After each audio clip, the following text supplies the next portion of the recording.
안녕하세요. 생생법률쇼 진행을 맡은 김유리입니다. 법과 친해지는 제법 좋은 방법 생생법률쇼. 오늘도 크고 작은 법률 문제로 어려움을 겪고 있는 여러분들을 위한 법률 상담은 물론이고요. 세상을 들썩이게 하는 이슈들을 법적으로 풀어보는 시사법률 토크까지 준비되어 있습니다. 법률과 관련해서 궁금한 내용 있으신 분들은 상담 전화 02-557-8195번으로 연락 주시거나 법률방송 홈페이지에 접속 후에 법률 상담에 문의 남겨주세요. 그리고 아래 하단으로 나가는 메일로도 상담 문의 받고 있습니다. 각 분야 전문 변호사가 무료로 성심성의껏 상담해 드리니까 많은 참여 바랍니다. 또 지금 이 방송은 유튜브 통해서도 실시간으로 함께 방송되고 있으니까 많은 시청 부탁드리고요. 유튜브 통한 소통 창구도 열어두겠습니다. 네, 그럼 오늘 도움 주실 변호사님 소개해 드릴게요. 법무법인 주한의 송득범 변호사 자리하셨습니다. 어서 오세요. 안녕하십니까. 법무법인 주한의 송득범 변호사입니다. 네, 오늘도 송득범 변호사님과 함께 유익한 상담 해보도록 하겠습니다. 자, 생생법률쇼 그럼 오늘 접수된 상담부터 살펴볼까요? 상가에서 나가달라는 일방적 통보, 뇌사 상태의 딸과 외도하는 사위, 깡통 전세 사기를 당했어요. 파혼과 위약금. 네, 이렇게 다양한 분야의 상담이 접수가 됐네요. 잠시 후 변호사님과 함께 속 시원한 해결책을 찾아보도록 할 테니까 끝까지 함께 해주시면 좋을 것 같습니다. 여러분은 생생법률쇼를 시청하고 계십니다. 쉽사리 해결되지 않는 법률 문제를 끌어안고 있다면 지금 생생법률쇼와 함께 하시죠. 법률 고민이 해결되는 가장 쉬운 방법을 소개해 드릴게요. 첫째, 02-557-8295로 전화를 한다. 둘째, 법률방송 홈페이지에 접속해서 법률상담 게시판에 문의를 남긴다. 셋째, 지금 화면에 나오고 있는 이메일 주소로 사연과 연락처를 보낸다. 생생법률쇼가 자랑하는 각 분야의 전문 변호사가 여러분의 더부룩한 속을 뻥 뚫어드립니다. 속 시원한 스파클링 상담 프로그램 생생법률쇼. 지금 바로 전화 주세요.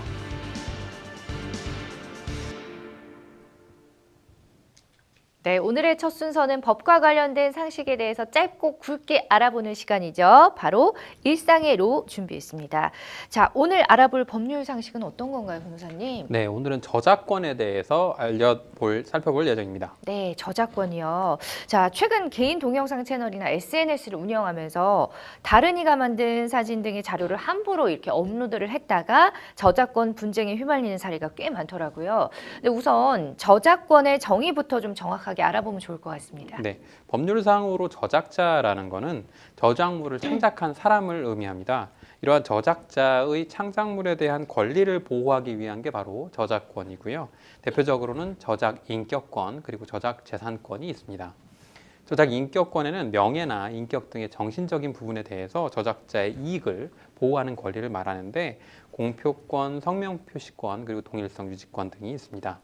공표권이라고 하는 건 말 그대로 저작자가 그의 저작물에 대한 공표를 결정할 수 있는 권리를 말하는 거고요. 성명표시권이라는 건 저작물의 원본이나 복제물에 저작자의 실명이나 이명 같은 걸 표시할 수 있는 권리를 갖는 걸 말합니다.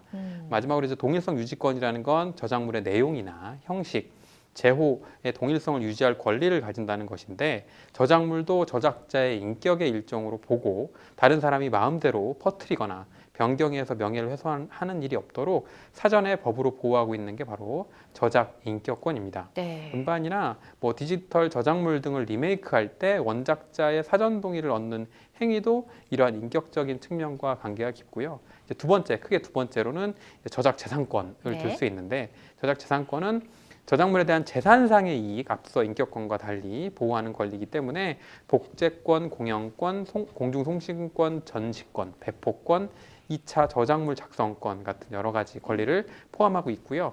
복제권이라는 건 저작자가 자신의 저작물을 복제할 수 있는 권리를 말하고요. 공연권은 저작물을 공연할 수 있는 권리, 그 다음에 저작물에 대한 공중송신할 수 있는 권리가 공중송신권, 방송 같은 걸 들 수 있을 거고요. 다음으로 저작물에 대한 전시, 배포에 대한 권한이 각각 전시권, 배포권 등을 들 수 있고 저작물에 대한 영리를 목적으로 빌려줄 수 있는 권리가 대여권, 그리고 자신의 저작물에 대한 2차적 저작물을 작성해서 이용할 수 있는 권리가 2차적 저작물 작성권이라고 합니다.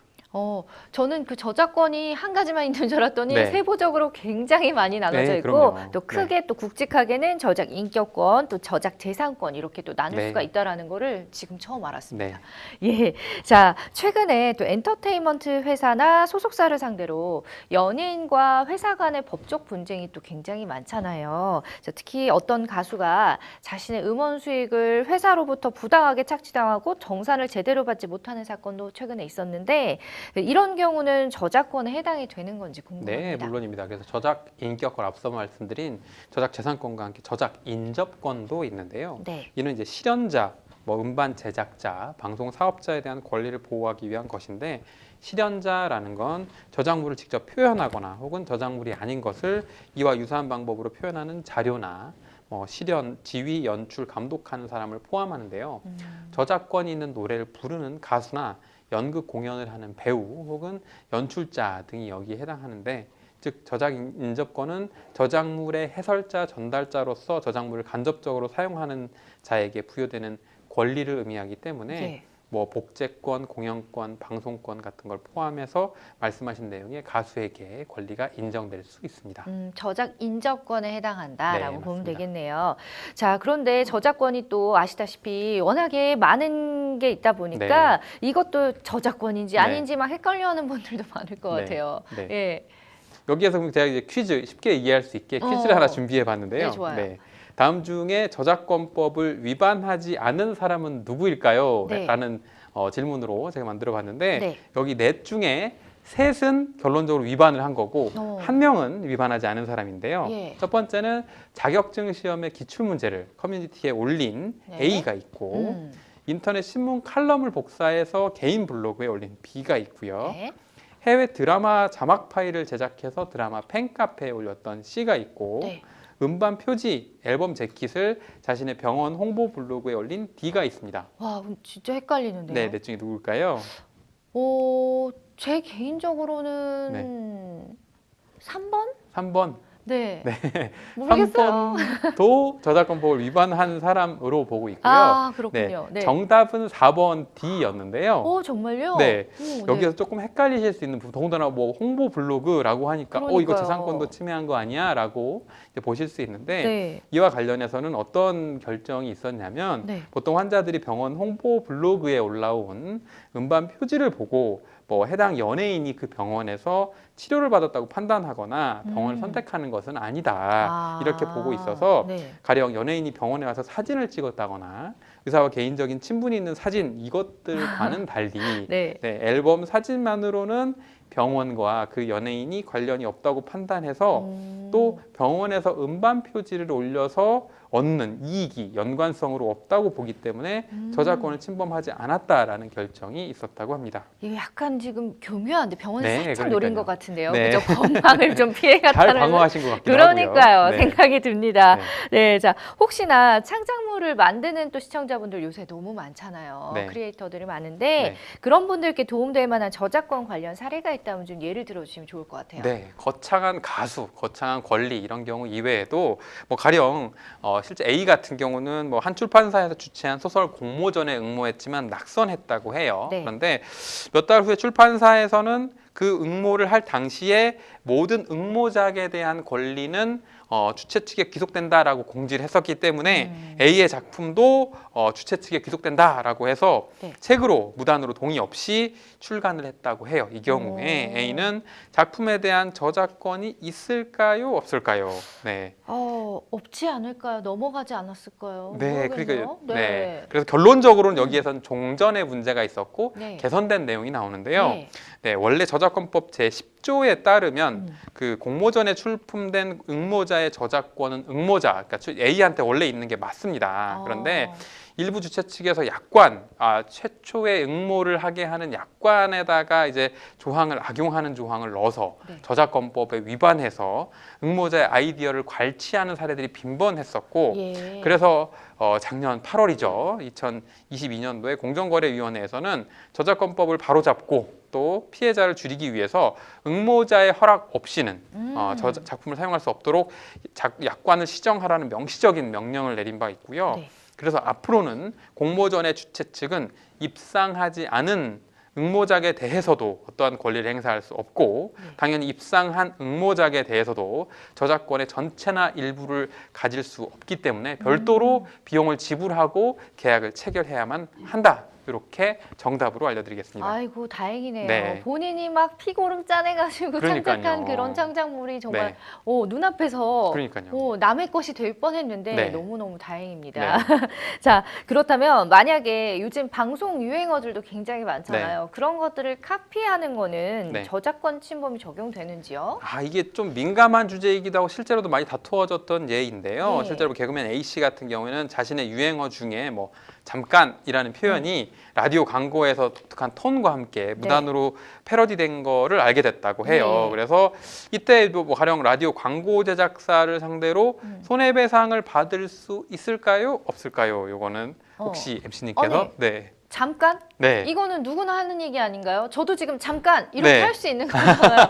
이거는 네. 좀 너무한 것 아닌가요? 그렇죠. 네, 그래서 정답을 맞추셨어요. 그래서 진짜요? 유행어 같은 경우에 네. 뭐 끝 아니면 뭐 고래 뭐 안 돼 뭐 이런 식으로 어떤 물론 거기에는 해당 실현자의 독특한 톤이라든지 어떤 상황 같은 게 포함되어 있기는 한데 다만 이런 식으로 짧은 단어를 조합해서 간단한 문장으로 사용한 것 자체 모두에 대해서 저작권이 있는 창작물이라고 판단할 경우에는 단어 하나, 문장 하나까지 일일이 저작권법의 보호 대상이 되어버리는 바람에 일상생활에 많은 제약이 생길 수 있다는 점을 고려해서 이런 것들까지는 저작권의 범위로 인정하지는 않는 예가 많다. 이 정도 알려드리겠습니다. 예, 네. 참 법도 진화하는 것 같아요. 참 그럼요. 융통성 있어진 것 같습니다. 반가운데요. 네. 자, 제가 아까도 살짝 언급했지만 크리에이터들 참 네. 화제의 직업이지만 그만큼 저작권 침범에 참 많이 노출되어 있어요, 이분들이. 네.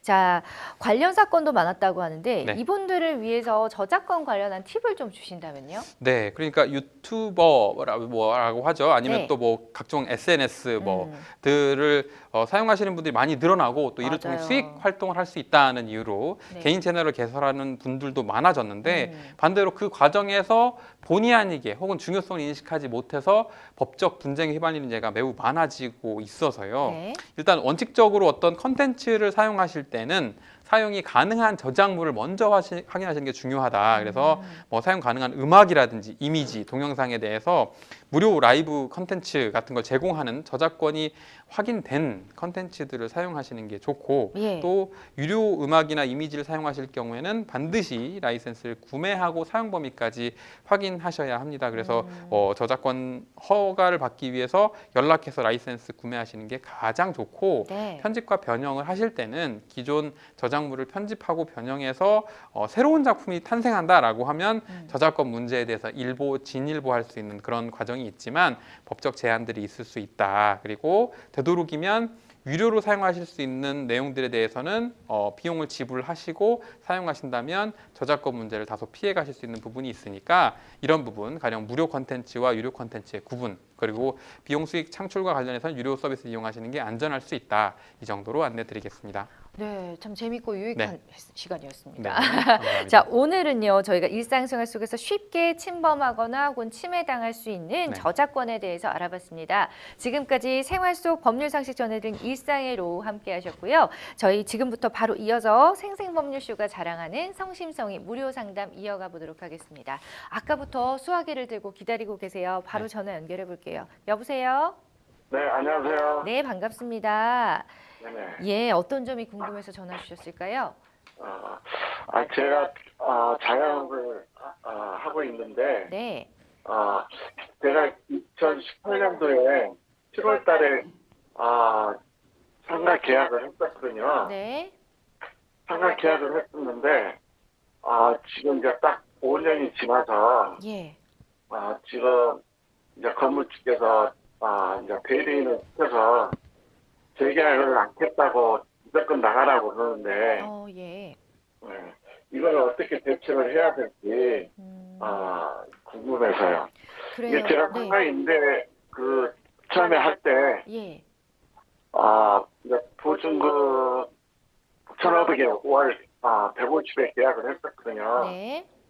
근데 이제 상가의 임대 이게 써졌더라고요. 그래서 제가 전화를 했었는데 네.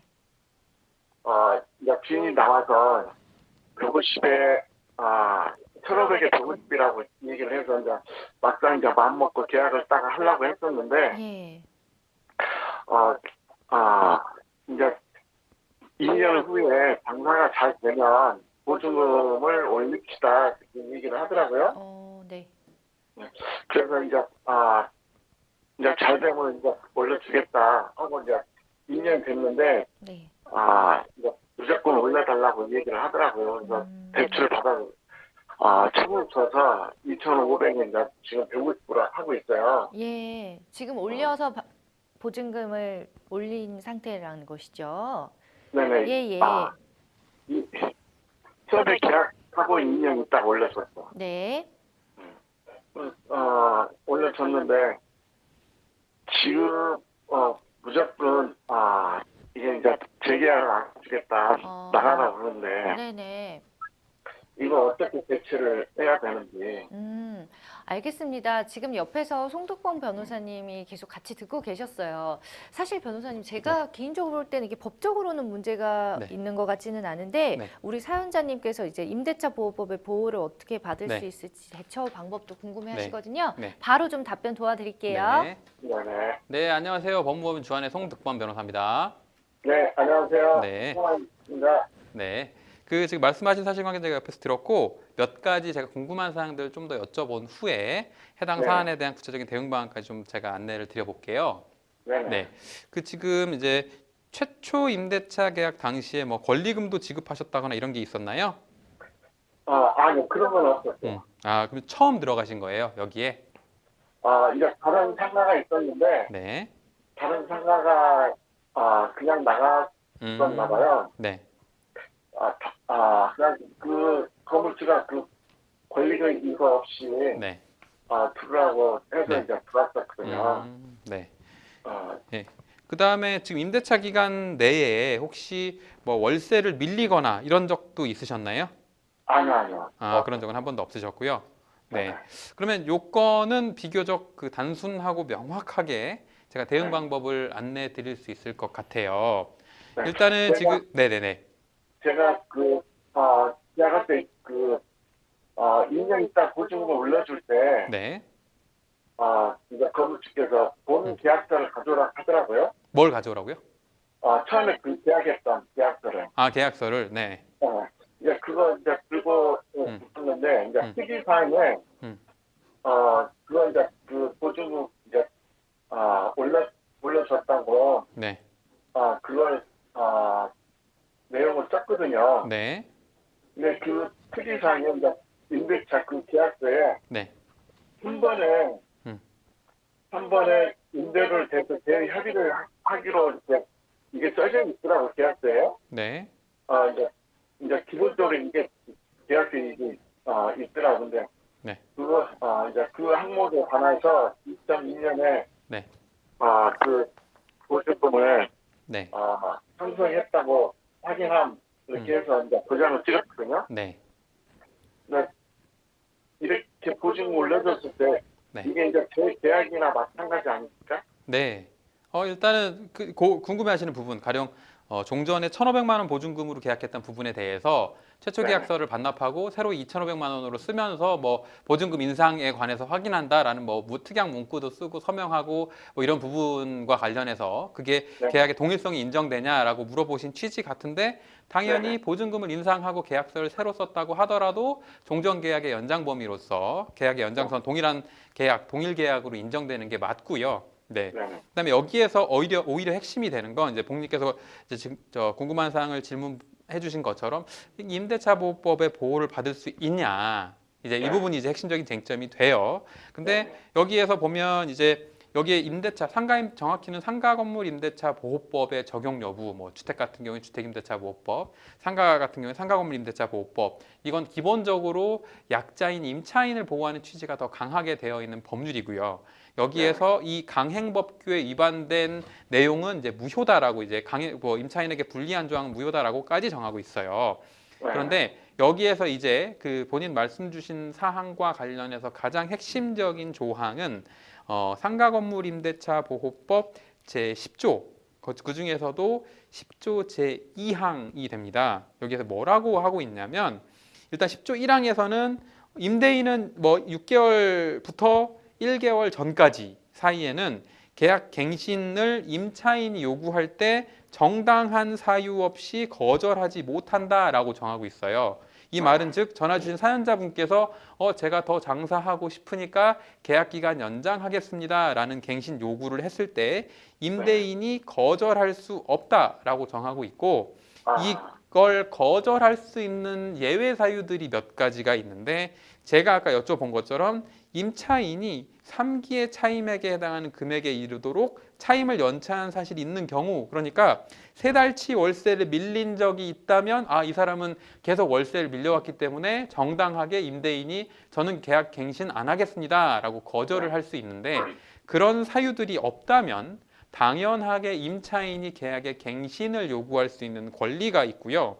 다만 여기에서 계약 갱신 요구의 기간도 무한정 보장해주면 임대인에게도 또 불리하게 과도하게 불리할 수 있기 때문에 법에서 뭐라고 정하고 있냐면 계약 갱신 요구권은 최초 임대차 기간을 포함한 전체 임대차 기간이 10년을 초과하지 않는 범위에서 행사할 수 있다라고 정하고 있어요. 그 말인즉슨 사연자분께서 2018년도 7월 달에 미용실을 열어서 자영업을 시작을 하셨다고 하면 그때로부터 10년 그러니까 2028년도 7월 달까지는 2년 단위로 통상적으로 계약 갱신을 해서 간다고 하면 10년까지는 본인이 장사할 수 있는 권리가 있다 이렇게 안내를 드릴 수 있고 이 과정에서 갱신한다고 했는데도 임대인이 이걸 거부하고 이거 안 된다 이렇게 한다고 하고 그 과정에서 갱신을 요구하고 임대료를 그러면 올려서라도 임대인이 어떤 갱신을 요구한다. 그러면 그 경우에는 법에서 정한 인상률의 범위를 넘을 수 없고요.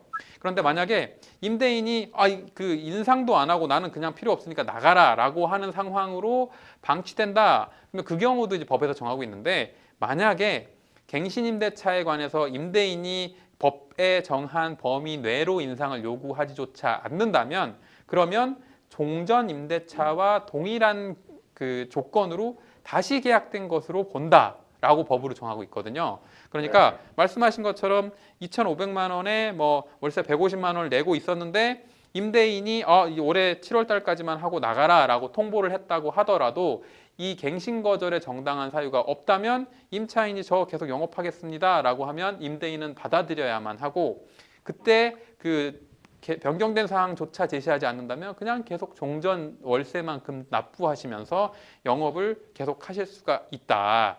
그래서 지금 그 임대인 측에서 대리인을 통해서 올해 7월 달까지만 영업하도록 해라라고 통보한 것은 기본적으로 상가건물 임대차 보호법에 위반되는 통보에 해당하기 때문에 효력이 없고요. 거기에 본인께서 갱신 요구만 행사하셔서 그 정당한 범위 내에서 상가 임차인으로 권리를 행사하실 수가 있습니다.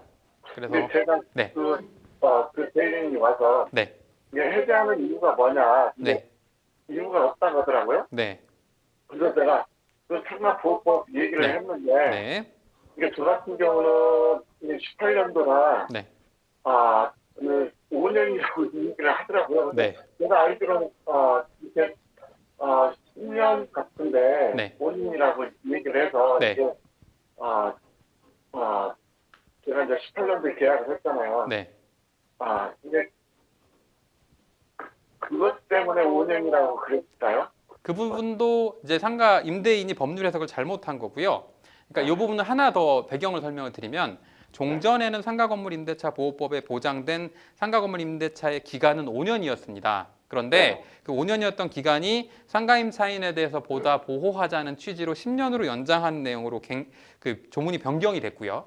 그 해당 조문이 개정이 되면서 부칙 규정에 뭐라고 되어 있냐면 이 법의 시행 후에 새로이 체결하거나 연장되는 계약에 대해서도 적용한다라고 정하고 있기 때문에 2018년 7월 달에 당시에 계약 체결할 당시에 5년으로 되어 있었다고 하더라도 그 본인의 계약이 갱신되어 왔고 그 갱신에 따라서 부칙 규정에 따라서 새로운 법이 적용되기 때문에 상가 임차인에게는 5년이 아니라 10년이 적용되는 게 맞습니다. 제가 이제 의심스러운 게 뭐냐면요. 그 건물주가 이제 제가 이제 이 건물에다 플래카드를 붙여놨는데 제가 허락 없이 그 플래카드를 이제 새로 입주자가 네. 와가지고 그 사람 붙이라고 내 하라고 뜯더라고. 이제 그것 때문에 이제 싸웠던 건데 네. 지키려고 싸웠는데 바로 내용 증명서를 네. 이렇게 보냈더라고요. 직접 들고 왔더라고요. 네. 내용 증명서를. 네. 기간 되면 이거 연장을 안 해주겠다. 그렇게 들고 왔었는데 네. 내가 대처를 안 했었거든요, 그때. 대처를 안 했다고요? 네. 네네. 근데 그것도 불리한 거가 있나요? 하도 어이가 없어서, 네. 그냥 내두었었거든요. 그게 언제였는데요? 그게, 한 2년 전이요? 2년 전이요? 네네. 2년 전에 계약을 갱신하지 않겠다라고 통보를 했는데 네네. 그때 당시에 그 계약 갱신 거절 통보에 대해서 본인이 뭐 연장이나 뭐 거부나 이런 통보를 하지도 않았다고요? 네네네. 네. 근데 그게 하도 어이가 없어서, 네. 이게 싸웠다고 바로 이렇게 들고 왔더라고요. 네. 자기 건물, 네. 내 맘이니까 너 나가라. 이렇게 그런 식으로, 자기가 직접 들고 왔더라고요. 네. 그리고 앞에다 뿌리치고 가더라고요, 그거를. 네. 그래서 대꾸를 안 했죠. 네. 그 뒤로 아무 얘기 없었거든요. 네. 뭐 타치도 없었고, 그거 세를 계속 내고 그 뒤로 아무 네. 그 내용도 없었는데 네. 이번에 와서 이 상가가 한 8개 상가가 있는데 네. 이제 두 집만 재계약을 않겠다고 얘기를 하더라고요. 네. 근데 한 집에서는 이번에 이제 내용 증명서를 했던 자기는 이제 계속 하겠다 네. 했는데 이제 아직 그 결과가 아직 안 나왔어요. 제가 한 집은. 네. 근데 이제 저희 같은 경우는 또 다시 와서 저희 집만 또 왔더라고요. 대리인이 네. 해지를 하겠다고. 네. 이것도 그 전에 그 내용 증명 보낸 게 이게 문제가 될 수 있나요? 일단은 문제는 없을 것 같은데요. 지금 아까 말씀하신 것처럼 그 2년 전에 그렇게 하고 나서 뭐 월세를 안 냈다든지 종료했다든지 이게 아니잖아요. 네. 월세를 납부하셨다는 거잖아요. 네네네. 네. 그럼 묵시적 갱신이 되셨을 거고. 그냥 단순히 통보만으로 계약이 해지가 만약에 됐다면 그 합의 해지가 됐는지 여부와 관련해서 다툼이 될 수는 있는데 아니, 합의는 안 됐어요. 그러니까요. 합의 해지가 문제가 될 수 있는데 묵시적인 갱신이 되셨기 때문에 일단은 요건은 지금 말씀하신 내용만 갖고는 일단은 말씀하신 내용을 전제로 해서는 문제는 없을 것 같은데 구체적으로는 그 아까 말씀하신 내용이 지금 설명해 주신 내용과 내용 증명의 내용이 뭐였는지가 조금 확인이 필요할 것 같아요. 그래서 그 내용은 기본적으로는 제가 아까 말씀드린 것처럼 상대방이 뭐 다툼이 있고 그 이후에 뭐 내용 증명을 통보했다. 그렇다고 하더라도 아까 말씀드린 것처럼 상가건물 임대차보호법에 적용된다는 건 변함이 없기 때문에 그거는 그 해당 기간 동안은 갱신돼서 권리를 행사할 수는 있다. 기본적으로. 그다음에 합의 해지가 되지 않는 이상은 상대방의 일방적인 통보만으로 계약이 종결되지는 않는다. 일단 이 정도로 오늘 말씀드릴 수 있을 것 같아요. 네. 그래서 제가 네. 또 한 가지만 더 물어볼게요. 근데 지금 제가 죄송한데 지금 시간이 지금 상담 시간 28분 이라서 네, 네. 이 5분까지는 안 되고요. 그러면 지금 마지막 하나만 주시고 제가 마무리하도록 하겠습니다. 네. 네. 여기 또 관리비가 네. 제가 이제 전에는 이제 그 공동 전기하고 네. 상하수도하고 그다음에 이제 관리비가 이렇게 있었거든요. 근데 네. 관리비 3만 원, 공동 전기 3만 원, 네. 그다음에 그 상하수도가 3만 원 있었는데 네. 얼마 전에 이게 또 그 수도 요금이 올랐더라고요. 네. 근데 이 건물에서 그 관리해 준 게 하나도 없거든요. 네. 그리고 이번에 그 관리비를 200% 올라가지고 3만 원 했던 게 지금 15만 원으로 갑자기 올랐어요. 네. 관리비가 상가 전체가. 네. 근데 이거를 어떻게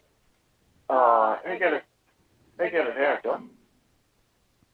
관리비 인상의 내용도 기본적으로는 아까 말씀하신 것처럼 뭐 수도세나 상하수도나 전기나 그거에 부과돼서 나오는 개별적인 변동 사항은 상가건물임대차보호법의 적용 대상은 아닌데 말씀하신 것처럼 뭐 상가 개별 구분 소유자들에 대해서 월세 인상 폭이 5%로 제한되어 있고 그 5%를 면탈하기 위한 목적으로 관리비에 부과해서 인상시켰다고 하면 그 부분도 5% 범위를 초과하는 부분은 효력이 없어요. 그래서 네, 일단은 제가 일단은 그 정도로 말씀을 드릴 테니까 그러니까 네. 원칙적으로 상가건물임대차보호법의 인상 범위를 초과하는 일률적인 변형적인 관리비 부과는 효력이 없다. 그런데 실비 청구 목적으로 본인이 더 사용해서 나오는 관리비라든지 그런 게 있다고 하면 그거는 별도가 되니까 이 부분은 구체적인 자료와 함께 아까 말씀하신 것도 이제 내용 증명 2년 전 얘기라든지 이런 거는 지금 말씀하시는 내용으로는 좀 알기가 어렵고 구체적으로 자료를 지참하셔서 상담을 한 번 더 받아보시는 게 좋을 것 같다. 이 정도로 말씀드리겠습니다. 네. 네. 그래도 어느 정도 좀 시원해지셨나 모르겠어요. 네네네. 예. 자, 일단 변호사님께서 여러 가지 조언해 주셨으니까 조언을 토대로 좀 잘 다퉈보시기 바랍니다. 일단은 지금 들은 얘기로는 뭐 일방적으로 통보를 했다고 해서 나갈 의무는 없다라고 보여지니까요. 네. 잘 좀 해결해 보시기 바랍니다. 감사합니다. 네. 네. 자, 고맙습니다. 이렇게 예, 감사합니다. 이렇게 또 임대차 법이 또 상가는 또 다르게 적용이 되니까 네. 지금 5년이 지났고 이제 10년까지는 그죠? 적용이 되기 때문에 이분한테는 문제가 없었는데요. 자, 이런 식으로 상가와 관련해서 또 분쟁이 있는 분들도 꽤 많으시죠. 예. 예, 그래서 뭐 상가건물 임대차 보호법은 말씀드린 것처럼 기본적으로 갱신 기간이 가장 큰 쟁점이 되는 경우가 많고요. 예. 여기에서 월세 인상 범위, 보증금과 월세를 포함해서 상가건물 임대차 보호법에서 인상 범위를 제한하고 있기 때문에 해당 범위를 초과하는지 여부, 그다음에 갱신 여부와 관련해서 말씀드린 내용 참조하셔서 임차인으로서 대응하시면 충분할 것으로 보입니다. 맞습니다. 네. 자, 여러분은 지금 생생법률쇼와 함께하고 계십니다. 쉽사리 해결되지 않는 법률 문제를 끌어안고 있다면 지금 생생법률쇼와 함께하시죠. 법률 고민이 해결되는 가장 쉬운 방법을 소개해 드릴게요. 첫째, 02-557-8295로 전화를 한다. 둘째, 법률방송 홈페이지에 접속해서 법률상담 게시판에 문의를 남긴다. 셋째, 지금 화면에 나오고 있는 이메일 주소로 사연과 연락처를 보낸다. 생생법률쇼가 자랑하는 각 분야의 전문 변호사가 여러분의 더부룩한 속을 뻥 뚫어드립니다. 속 시원한 스파클링 상담 프로그램 생생법률쇼. 지금 바로 전화 주세요.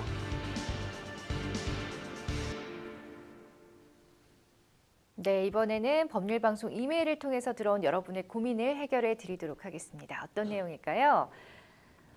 결혼하면 걱정 없이 잘 살 줄 알았던 제 딸이 결혼 3년째 되던 해 큰 교통사고를 당했습니다.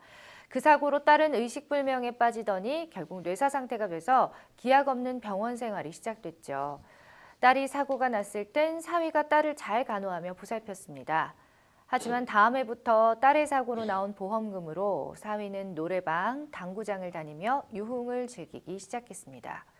딸이 누워 지낸 지 3년째 되던 해에는 사위가 여자를 만나는 등 대놓고 외도를 하기 시작했습니다. 사위의 모습을 보는 것도 아무것도 모르고 누워있는 딸의 모습을 보는 것도 너무 괴롭습니다. 누워있는 딸을 대신해서 제가 이혼 소송을 할 수는 없을까요? 라는 사연을 보내주셨습니다. 참 상담자님 마음이 정말 힘드실 것 같습니다. 어쨌든 뇌사 상태인 딸을 대신해서 사연을 보내주신 건데요. 이처럼 혼인의 당사자가 의식이 없는 상태에서 부모님이 대신해서 이혼 소송을 진행할 수가 있는 거예요, 변호사님? 네, 원칙적으로 사안에 나온 내용으로는 민법 네. 제840조에 따른 재판상 이혼 원인이 존재하는 걸로 보이는데 네. 다만 상대방이 이혼을 거부하는 상황으로 예정될 것 같고 그렇죠. 이 경우는 재판상 이혼 청구를 검토해야 하는데 기본적으로 당사자 자유의사에 따른 행위이기 때문에 본인이 결정하고 실행하는 게 맞지만 네. 사안에서처럼 부모님이 대신하여 이혼 소송을 진행하시려면 특별대리인으로 법률 행위를 할 수 있도록 성년 후견인 선정이 선행되어야 할 것 같습니다. 만약에 그렇게 성년 후견인으로 선임이 된다면 어떠한 행위들을 대리를 할 수가 있는 건가요? 네, 민법 제938조에 따르면 가정법원은 성년 후견인이 신상에 관하여 결정할 수 있는 권한의 범위를 정할 수 있는데요. 여기서는 신상에 관해서 결정할 수 있는 기본적인 권한을 정할 수 있습니다. 그럼 만약에 성년 후견인이 되면 바로 이혼 소송이 가능할까요? 우리 어머님 입장에서는?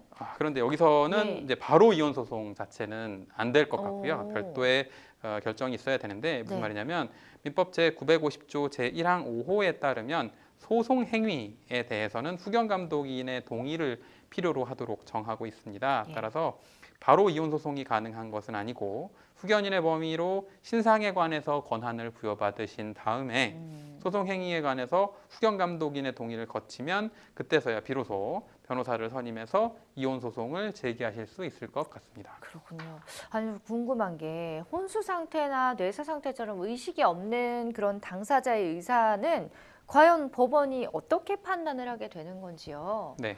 기본적으로는 법원은 피성년 후견인의 복리와 의사를 존중해서 결정하게 되는데 네. 혼수 상태나 뇌사 상태처럼 당사자의 의사를 직접적으로 확인할 수가 없을 때는 당사자 의사를 부득이하게 미루어 짐작할 수밖에 없습니다. 따라서 만약에 의식이 있었을 경우 이혼을 결정하였을 것인지, 그래서 그 이전부터 이혼의 의사를 밝힌 적이 있었다라고 하면 그런 의사를 추단하는데 유력한 증거로 활용될 수 있을 것 같습니다. 근데 이 경우는 참 네. 사위가 처음에는 잘 간호하며 보살폈기 네. 때문에 좀 애매한 부분이 또 있는 것 그러니까요. 같아요. 네. 네. 자, 부모님이 만약에 성년 후견인 돼서 소송을 한다면 이혼 소송을 하게 됐을 때 네. 보험금이나 또 혹은 재산 분할에 대한 부분도 좀 따져볼 수가 있을까요? 네, 여기서 이제 보험금은 조금 구분해서 봐야 될 것 같은데 네. 사고 발생으로 인한 수급권자가 본인이고 본인한테 보험금이 계좌로 수령됐는데 남편이 배우자로서 그 돈을 소비한 경우다라고 네. 하면 기본적으로 보험금은 원칙적으로 딸의 재산에 해당하고요. 네. 그런데 또 혹시나 사고가 발생할 경우 보험금을 수령할 수 있는 수령권자로 아예 처음부터 배우자를 지정한 것이다. 그래서 딸의 뇌사로 인해서 보험금을 직접 사위가 받은 것이라면 네. 부모님이 성년 후견인이 되셔서 이혼 소송을 진행한다고 하더라도 보험금에 대해서는 다툴 수 없는, 그러니까 원칙적으로 딸의 재산이거나 아니면 원칙적으로 사위의 재산이 될 수 있는 그런 상황이 될 수 있고, 두 번째로 이제 보험금이 아닌 이제 재산 분할의 문제로 들어간다고 하면 네. 재산 분할은 당사자의 이혼과 함께 재산의 분배에 관한 사항이기 때문에 네. 이와 관련해서 법원의 허가가 있으면 소송에서 다툴 수 있는 원칙적인 대상이 되는데 여기서도 딸이 직접 수령한 보험금이라고 하면 이건 이제 특유한 재산, 딸의 특유한 재산이니까 재산 분할의 대상이 아닌 것으로 판단될 수 있고, 사위가 만약에 딸의 사망 혹은 딸의 보험 사고로 인해서 발생한 보험금이다. 뇌사니까 아직 사망은 아니겠죠. 네. 그렇다면 이 부분은 또 거꾸로 해서는 재산 분할의 대상이 될 수 있는 여지는 있어 보입니다. 네. 그렇군요. 자, 뇌사 상태에 빠지면은 제가 알기로는 보통 배우자가 성년 후견인이 되는데 네. 성년 후견인이 된 배우자가 네. 피성년 후견인인 아내를 대상으로 만약에 이혼 네. 소송을 하게 되는 경우 이런 경우도 있을 수 있잖아요. 네. 이럴 땐 또 어떻게 되는 건가요? 네, 그래서 우선은 원칙적으로 성년 후견인으로 지정된 배우자가 아내를 상대로 이혼을 청구하는 경우에는 아내의 대리인으로서는 이해가 충돌하는 상황이거든요. 네. 그래서 특별 대리인을 선임해야 되는 선임 사유에 해당할 것으로 보이고요.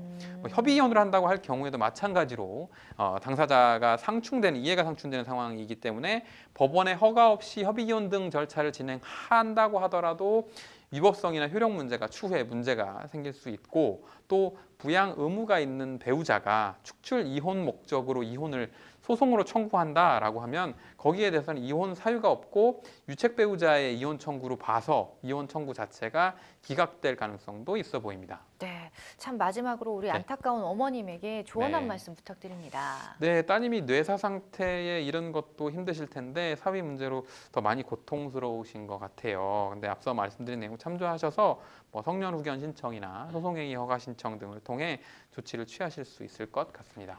네. 자, 계속해서 이번에도 이메일을 통해서 들어온 여러분의 고민 해결해 드릴게요. 깡통 전세 사기를 당했습니다. 2억 5천만 원에 전세 계약을 했는데 계약 후 얼마 지나지 않아 집이 전세가와 같은 가격으로 매매됐습니다.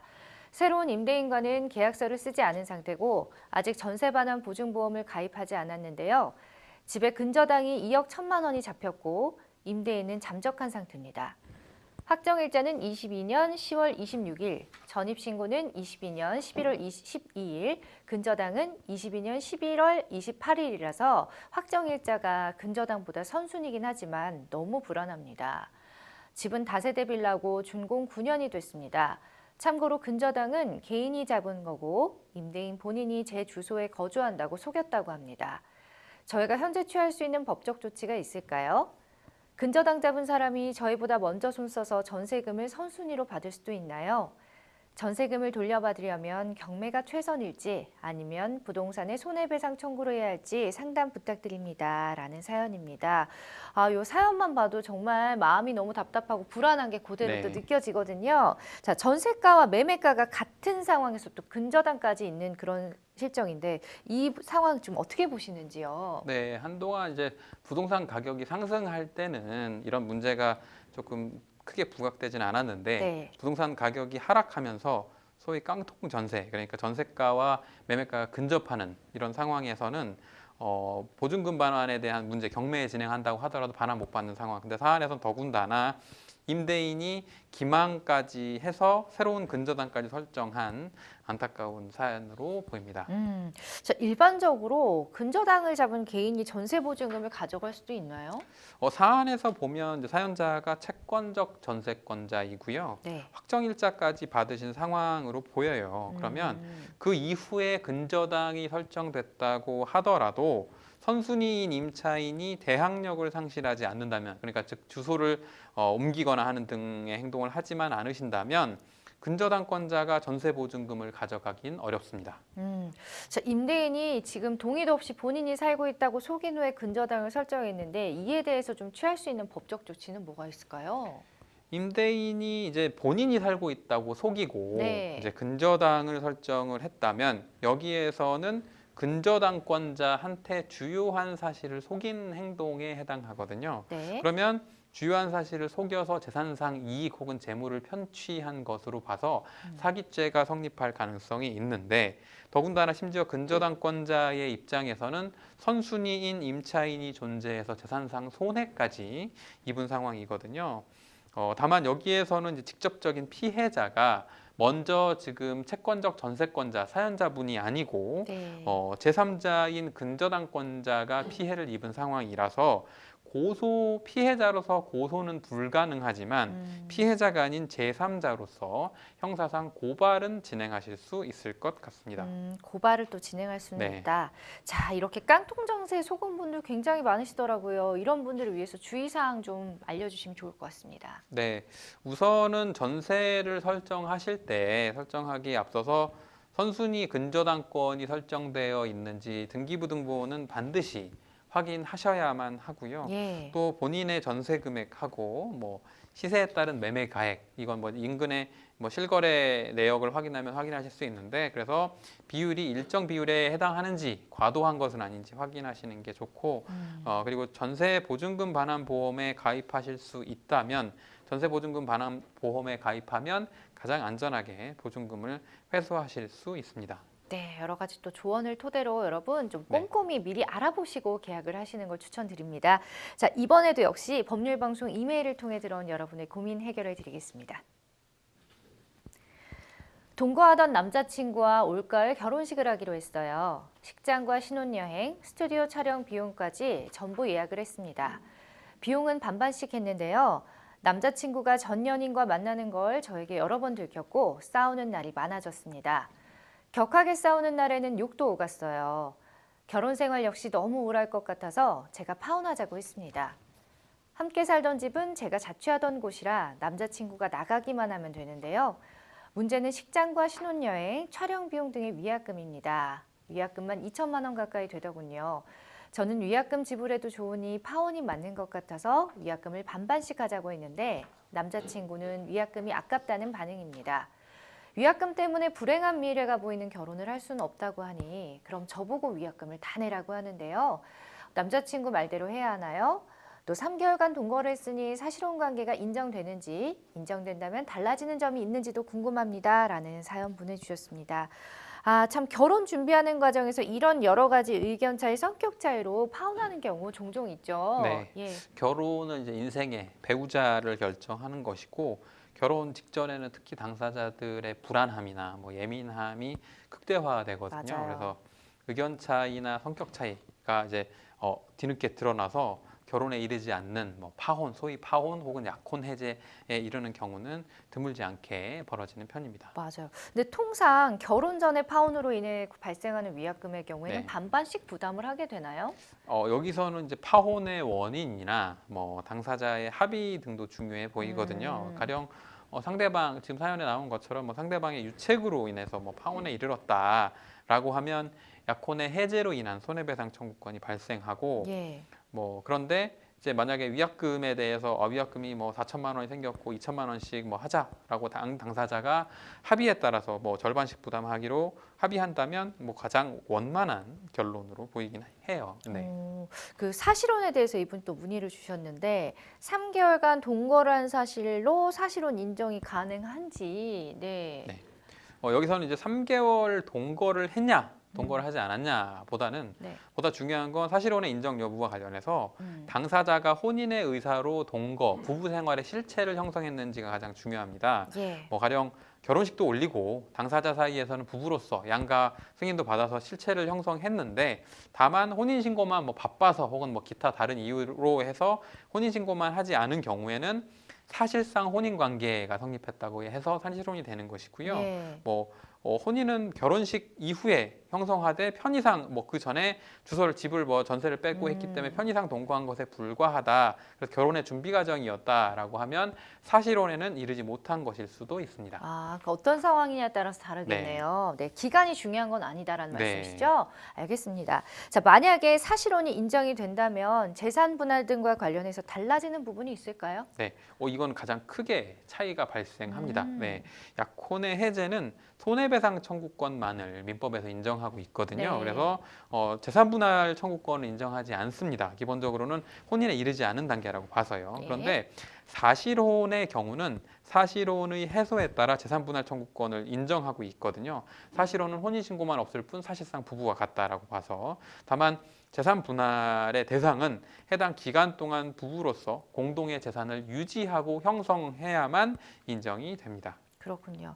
자, 자주 싸웠다고 말을 하고 또 사연만 봤을 때는 싸움의 이유가 좀 남자친구에게 있는 게 좀 커 보이긴 합니다. 네. 근데 파혼의 원인 변호사님이 보시기엔 남자친구 때문이라고 볼 수가 있는지.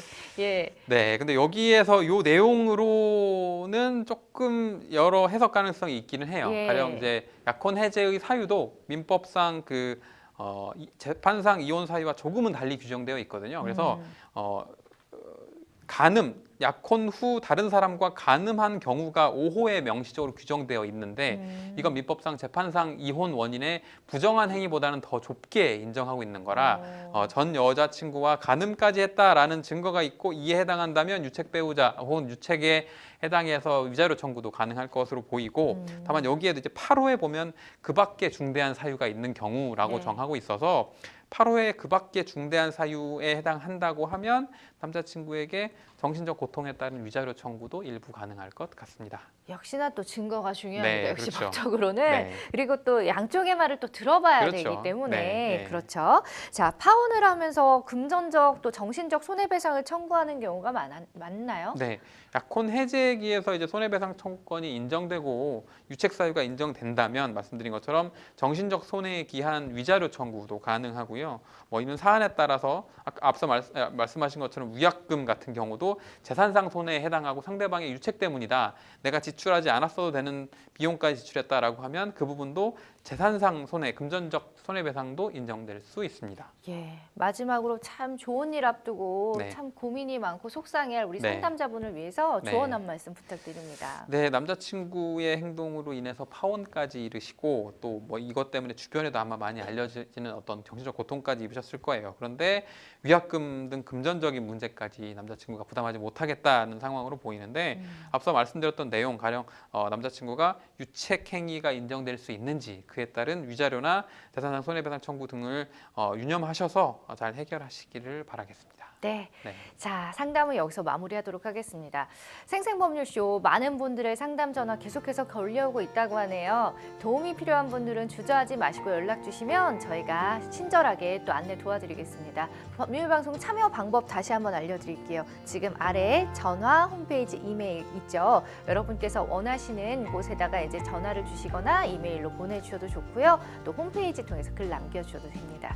각 분야의 전문 변호사가 무료로 성심성의껏 상담 도와드리니까 부담 갖지 마시고 많이들 참여해 주시면 좋겠습니다. 자, 오늘 함께해 주신 송득범 변호사님 고맙습니다. 네, 오늘 순서는 여기까지입니다. 여러분 시청해 주셔서 고맙습니다.